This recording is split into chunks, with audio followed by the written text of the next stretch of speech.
Très ravi de vous retrouver, mesdames et messieurs. Bonsoir et bienvenue dans ce flash d'information sur Bamako News TV. Nous ouvrons ce flash d'information par l'actualité nationale.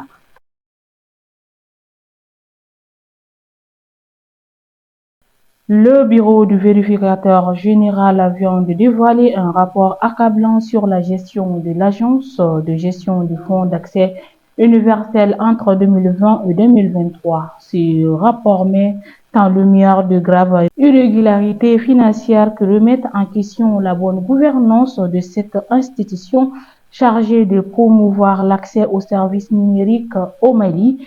Selon le BVG, un écart de 24,54 milliards de francs CFA entre les recettes et les dépenses n'a pas été justifié.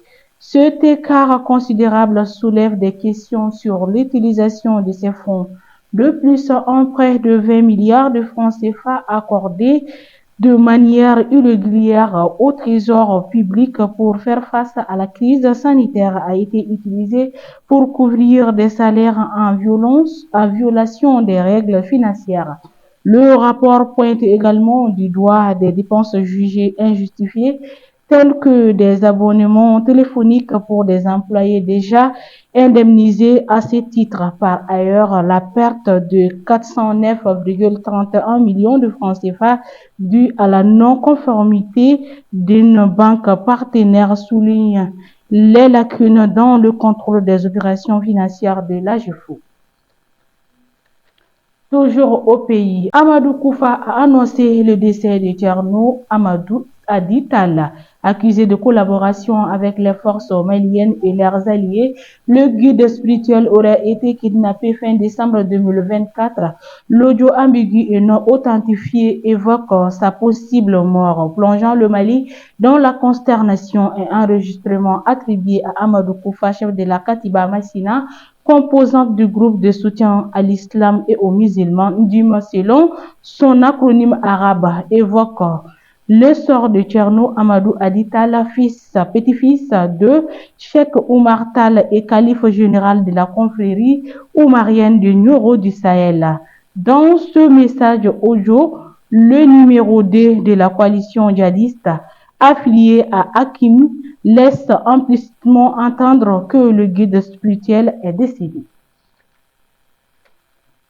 Dans le cadre de leurs opérations de recherche et de neutralisation des capacités des groupes armés terroristes sur l'ensemble du territoire national, les forces armées maliennes demeurent engagées et déterminées. Dans un communiqué rendu public ce lundi 6 janvier 2025, l'état-major général des armées a souligné le professionnalisme des militaires maliens au cours des dernières semaines, tout en précisant que grâce à l'exploitation des renseignements fournis, un groupe armé évoluant à environ 30 km au nord-ouest de Ras El-Man, dans le cercle de Gundam, région de Tombouctou, a été localisé et traité avec succès.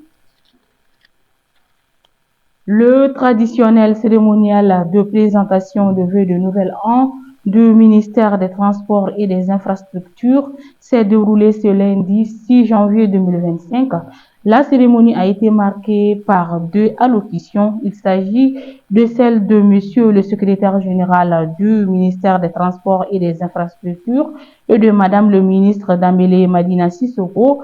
Prenant la parole en premier, Monsieur le secrétaire général du département, Monsieur Mama Djenepo, a adressé au nom du personnel le vœu de bonne et heureuse année 2025 à Madame le ministre des Transports et des Infrastructures. Après une ramassée exhaustive des grandes réalisations, les difficultés et les perspectives dans le domaine des transports et des infrastructures, des vœux de sécurité, de prospérité et de paix ont été formulés.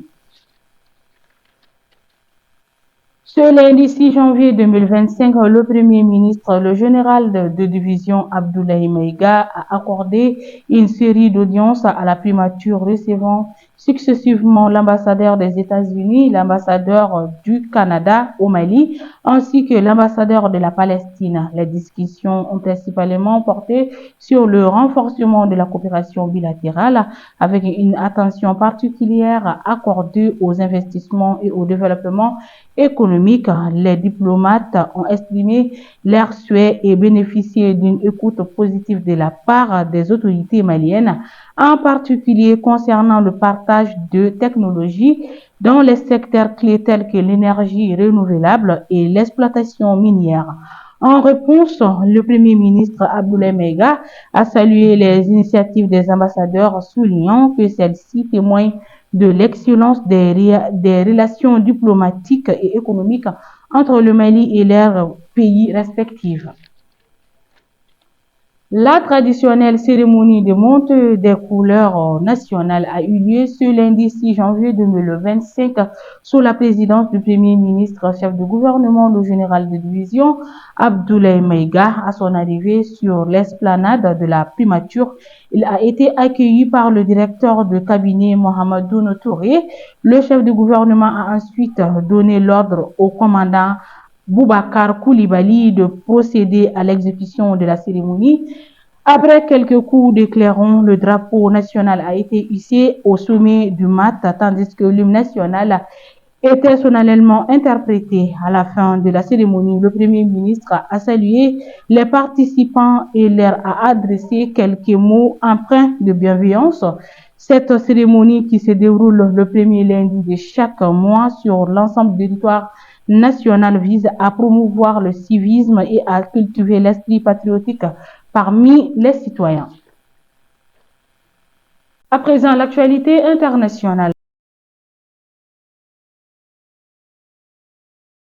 Comme annoncé précédemment, les forces vives de Guinée ont appelé à une manifestation pacifique ce lundi 6 janvier 2025 dans le Grand Conakry. Cette manifestation, formellement interdite par le gouvernement, vise à exiger le départ de la junte du CNRD du pouvoir et à réclamer la mise en place d'une transition civile pour un retour rapide à l'ordre constitutionnel en Guinée.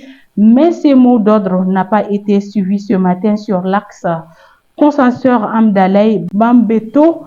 En tout cas, la circulation est fluide, même si les boutiques et les magasins de la place sont fermés, a constaté Guinée Matin. Sur place, des pick-up de la police sont visibles sur toutes les artères. La circulation reste fluide.